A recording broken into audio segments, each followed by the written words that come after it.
just give you just a little bit of a history of Labor Day itself. Some of this you maybe know, some of this maybe you don't.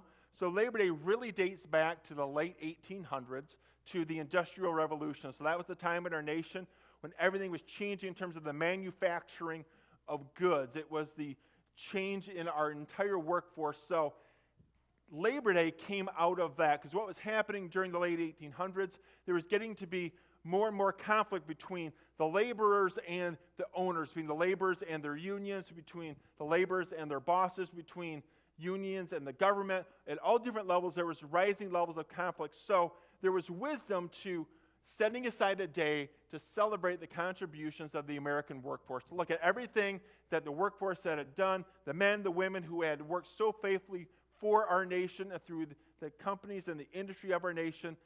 How can we set aside a day to commemorate them? So in 1894, President Grover Cleveland set aside the date on June 28, 1894, to create Labor Day and to sign it into law. And now that Labor Day weekend actually also kind of marks the unofficial end of summer. And you know what I'm talking about. Once we hit Labor Day weekend, you're like, summer's gone, fall's coming, and there's no turning back. Like, it's here now. So Labor Day weekend's kind of become this last weekend that families use to be able to get away, to go do some camping, some time with family, whatever your preference may be, before you get into the full business of whether it's the school year or your fall calendar, whatever that may look like. This is kind of considered to be the last weekend of summer. But in this, I want us to reflect on what the theme of Labor Day weekend was traditionally and how that impacts what we're talking about this morning. Because Labor Day weekend was really set aside, as I said, to celebrate the contributions of the American workforce. And it relates to this question of how we understand who our boss is and who we work for. Because the truth is this: how we feel about who we work for, how we feel about who our boss is, makes a difference. Think about it. If you work for somebody that you don't really care for, or maybe you don't really respect, it makes a difference, doesn't it? Or if you work for somebody, if you're accountable to somebody that you respect, that you admire, that you look up to, that makes a difference too. Or if it's somewhere in the middle, like maybe you don't not care for them, but you really don't like them either, it's just kind of somewhere in that middle ground, that also makes a difference. Now, Paul has some things that he says about this in Colossians chapter 3, and I want to look at those verses with you. It's Colossians 3, verses 22 to 24. It says this: Slaves, obey your earthly masters in everything, and do it not only when their eye is on you and to curry their favor, but with sincerity of heart and reverence for the Lord. Whatever you do, work at it with all your heart as working for the Lord, not for human masters, since you know that you will receive an inheritance from the Lord as a reward. It is the Lord Christ you are serving. I want us to reflect on those verses together this morning. Specifically, verse 23, whatever you do, work at it with all your heart as working for the Lord and not for human masters. So Paul wrote this to people who were slaves. He wrote it to people who were in what they called then slavery. It's a little bit different than how we understand slavery in terms of American history and American culture. In this era, slavery was largely a way that you paid off debt. So if you had a debt to somebody, part of the way that you would pay off that debt is that you would go to work for whoever you owed the debt to. So if I would owe a debt to Pastor Rob, the way that I would pay off that debt is I would become a slave to Pastor Rob, and I would work for him as long as it took in order to pay off whatever debt that I owed him. And slaves were supposed to be treated with a certain amount of respect, and there were certain rules that were in place for how you were supposed to treat a slave. But the idea was that I was working for him. I was responsible to him. I was dedicated to him in order to pay off this debt. But there was a mind shift here that Paul's talking about, and he's encouraging these people who were slaves, like, what would happen if you understood that you didn't just work for your master, but you actually worked for the Lord? If you're a believer, it doesn't matter who you necessarily work for or how you feel about them. Because ultimately what we do is we work for the Lord. No matter what we do, no matter who we work for, no matter what our profession is, we ultimately do this for the Lord, because who we work for shapes our sense of allegiance and our commitment to what we do. Think about this for just a second. I mentioned this earlier. if you feel good about who you work for, you're probably more likely to work hard for them, right? If you feel good about who you work for and you respect them and you like your job, you're probably more likely to want to go the extra mile and to do those extra things than if you don't. So when we understand that who we work for ultimately is God and not man, what difference does it make? How does that show up? What difference does that actually make in our day-to-day lives?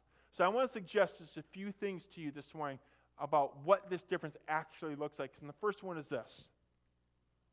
The first thing that it does is it focuses your mind. Colossians 3:2 says this. Set your mind on things above, not on earthly things. And Colossians 3:22 says, do it not only when their eye is on you and to curry their favor, but with sincerity of heart and reverence for the Lord. I want you to think back to one of your first jobs, one of the very first jobs you had when you were maybe a teenager. For some of you, maybe it was a little bit earlier than that. I want you to think about this. Did how you acted change whether or not you knew your boss was around? So your first job, your first place of employment, whoever that was for, did what you did how you acted change based upon whether or not you knew your boss was around? I'll go first. It did. A lot. One of my first jobs was working in the blueberry field, picking blueberries. I started out about 12 years old. I think we got paid 5 cents a pound, something like that. And we would go out and we would pick blueberries. So if we knew that the boss was around, what did we do? We're going to start picking faster, right, and doing a little bit better job. Because the rule was this. When you pick blueberries, you don't just get to pick like the big clumps of berries. You have to pick the entire bush, right? Including all the little individual ones that are scattered all over the place that take a lot of time and are a real pain to pick. That's what you have to do. Even though you know you get paid by the pound, so logic is, hey, I'll get more berries in my bucket if I just pick the clumps and just go. But that's not good work for the blueberry farm because they need to make sure all of their berries get picked. But when we would notice that the boss was around, what happens? Oh, we start being a little bit more thorough in our picking of the bushes, or maybe not as many are going in our mouths or at our coworker, right? All those things that happen. How did that look for you in some of your first jobs? Did that kind of a thing happen? My guess is it probably did in some way, shape, or form. That when your boss was around, all of a sudden, like everyone's kind of paying a little bit closer attention to what they're doing. Or these things that would kind of happen when the boss was away, all of a sudden, like, aren't happening anymore. And this is the idea that Paul's talking about here in verse 22. What difference would it make if we knew that who we're ultimately accountable to, what difference would it make if who we're ultimately responsible to and working for is always present with us, rather than like a human boss who comes and goes and is there and then is not there? I think it would make quite a difference because it changes how we understand what we do. And here's another way that I think this impacts things in terms of shaping our mind. Every job that I know of, every job that I've ever done, has like the big tasks that you do, and then it has this whole long list of smaller things that are a part of the job, but maybe don't show up in a job description. They maybe don't show up in a task list, and they maybe aren't obvious initially, but the longer you do the job, you realize that all of these things are actually really important put together.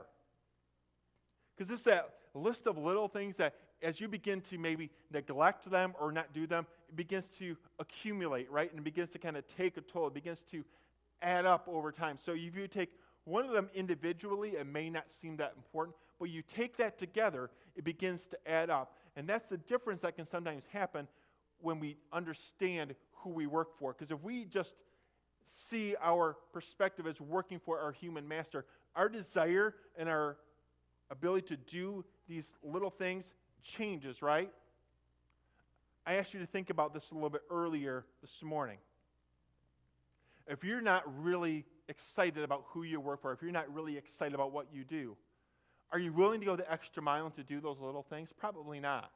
Like, and I just want to do the bare minimum. I want to clock in, I want to clock out, and I want to go home. I don't want to do these extra things. I just want to do my job, I want to kind of keep my head down, stay low, and not really get into any of this. But when you really understand that you work for God, that what you do is actually a response to your relationship with God, it changes how we see those things. And I see it happen all the time. When we understand that what we ultimately do is an act of service to God, it changes how we see those small things.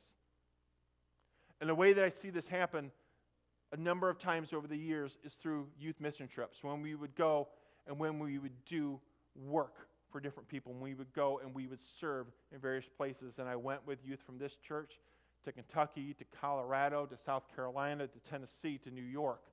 And I would see the same thing happen. When they went there with this mentality of understanding, I'm not working for whoever it is that we're working for. I'm not ultimately working for this family, this organization, or Pastor Troy, or any of the others. I'm going here to serve God. Something changed in how they approached their work. There was a pride that showed up in how they did their job. There was pride that showed up in the quality and the quantity of work that got done, to make sure that it not only got done, but that it got done the correct way.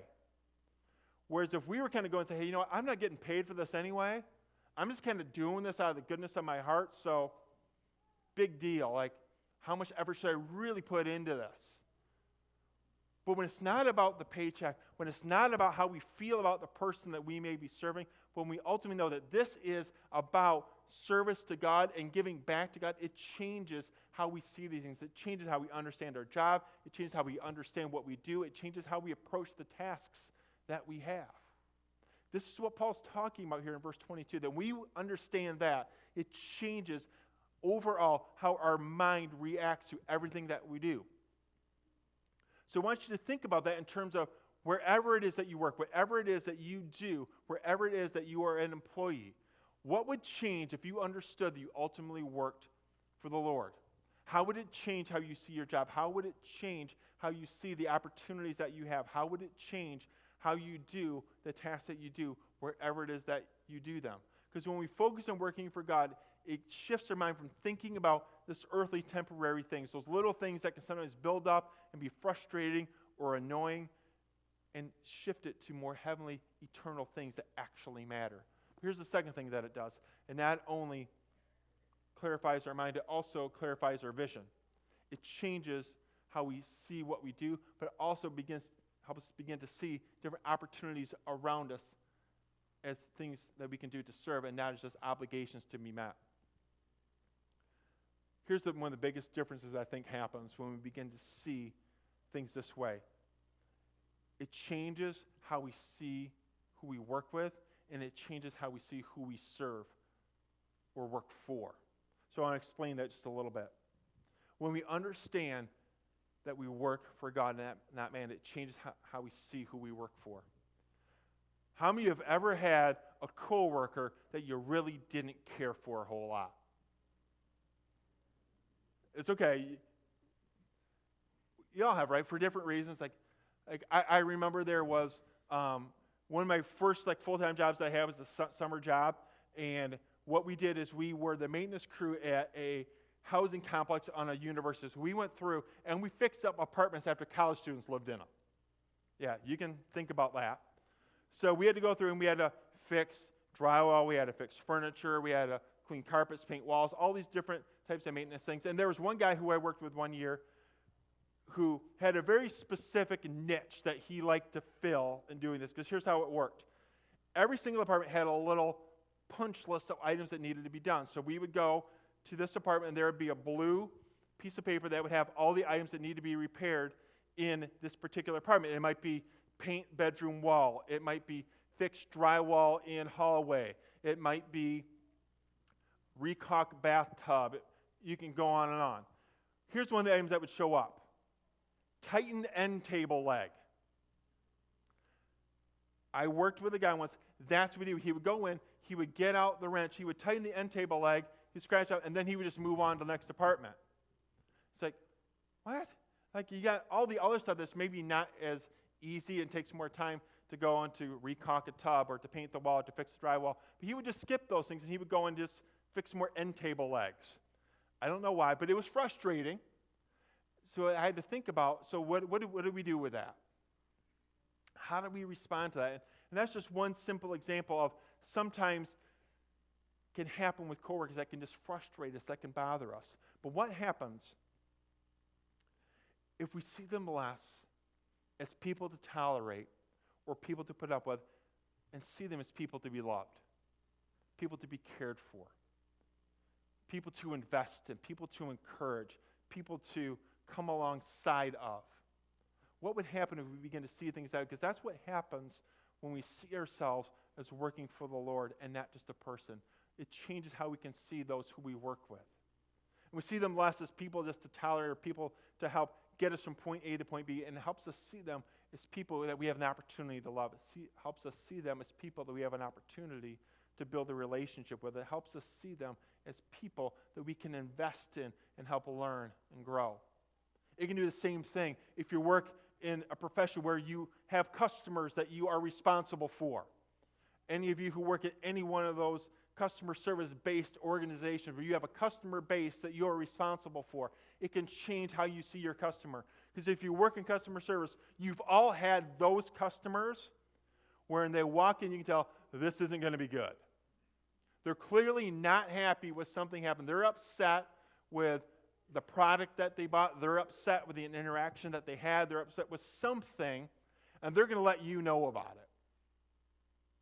So what happens if, let's say, for example, not that this ever happens in the customer service world, you see Mr. Jones come in again and think, oh boy.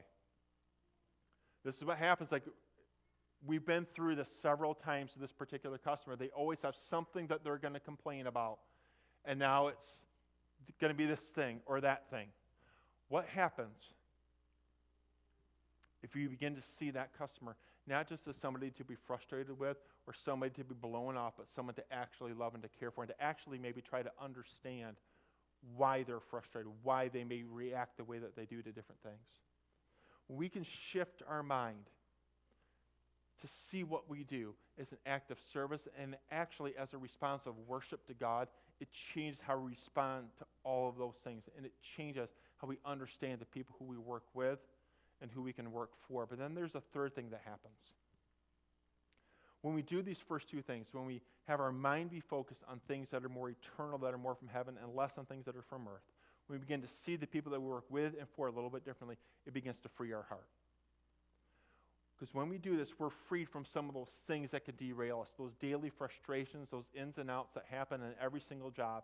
Every job has those things that when they build up, that's what kind of throws us off, that's what kind of gets us off of our game, and this makes us really, really frustrated. But that when we can see those things as they really are, which is not as significant as we make them out to be, we're freed from that, and it gives us joy.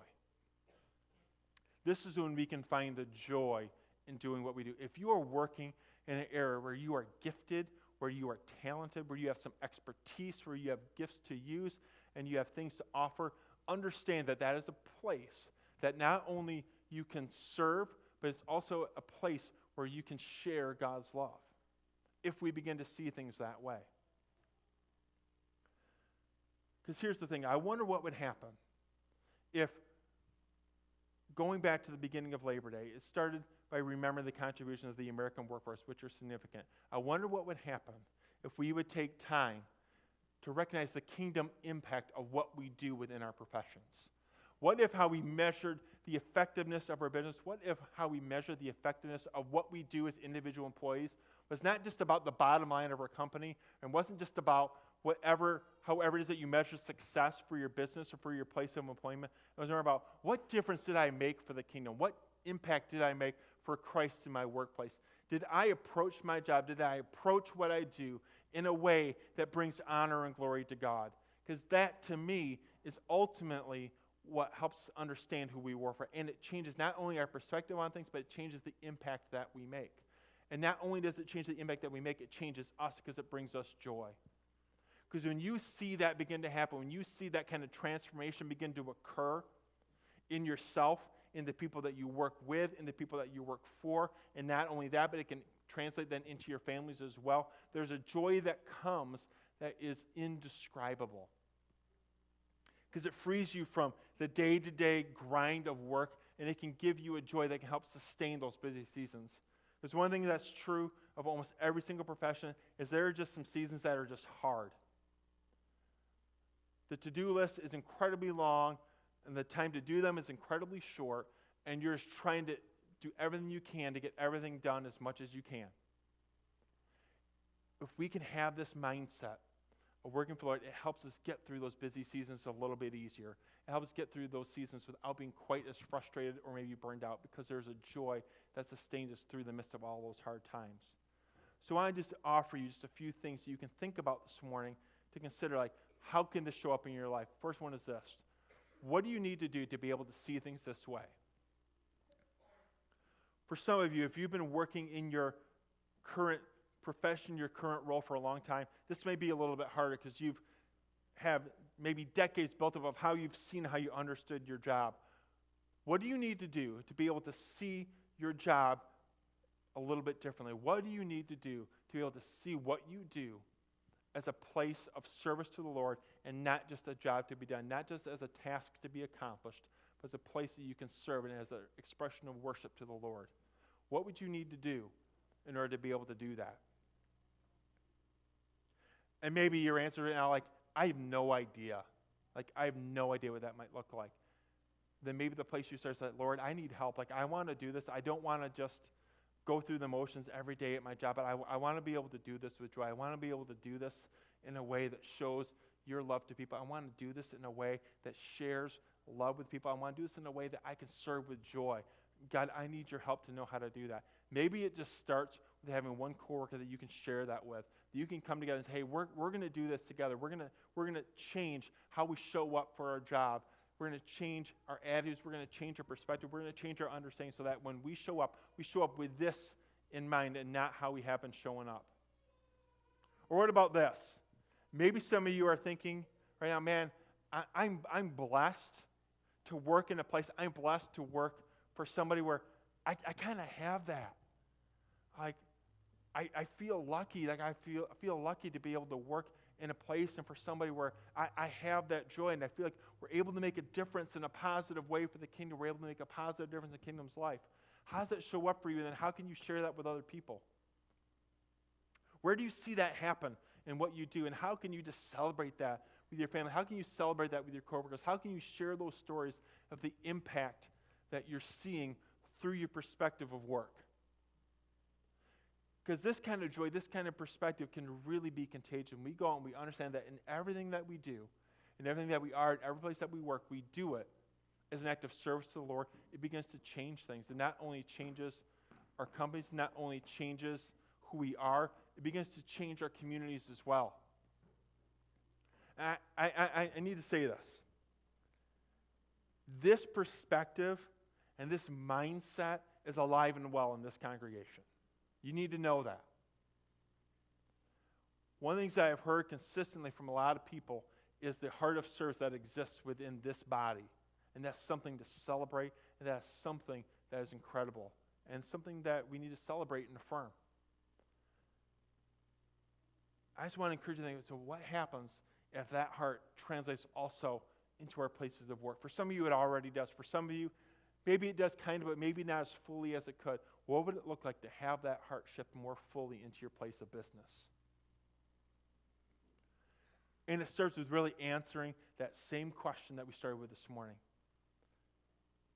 Ask yourself every day, ask yourself when you go to your place of employment, every time, who's my boss? Who am I working for? Because the more clearly that you can understand, I work for the Lord. Wherever it is, whatever I do, whoever I work for the Lord.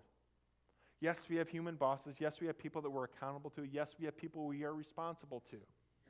But ultimately, what I do is for the Lord. You will find a difference in how you approach your work, and you will find a difference in how you respond and react to your work as well. Let me pray. God, we thank you, God, that you're the one who gives us joy. God, you're the one who gives us peace. God, you're the one who helps us understand what love is. God, and I pray that we would experience that, God, through our work. God, that our jobs would not just be something that we do. God, it wouldn't just be tasks to accomplish, God, but ultimately, Lord, it can be a place that we can serve with joy. God, ultimately, that it would be a place that we can make a difference for the kingdom. And God, ultimately, that in whatever we do, wherever we go, we can experience the joy that only you can give when we understand, God, that we ultimately work for you. Because that ultimately, God, we look to you for wisdom to know how to approach each day of our lives. God, and we just pray, God, that wherever you place us, God, wherever you call us to go and to serve, God, however you've gifted us, God, may we go and share your love in our workplace. God, may we go and serve you with joy in our workplace. God, may we see your kingdom come in our places of work, God, for your honor and glory. We pray this all in the name of your Son, Jesus. Amen. Would you please stand with me for our closing song?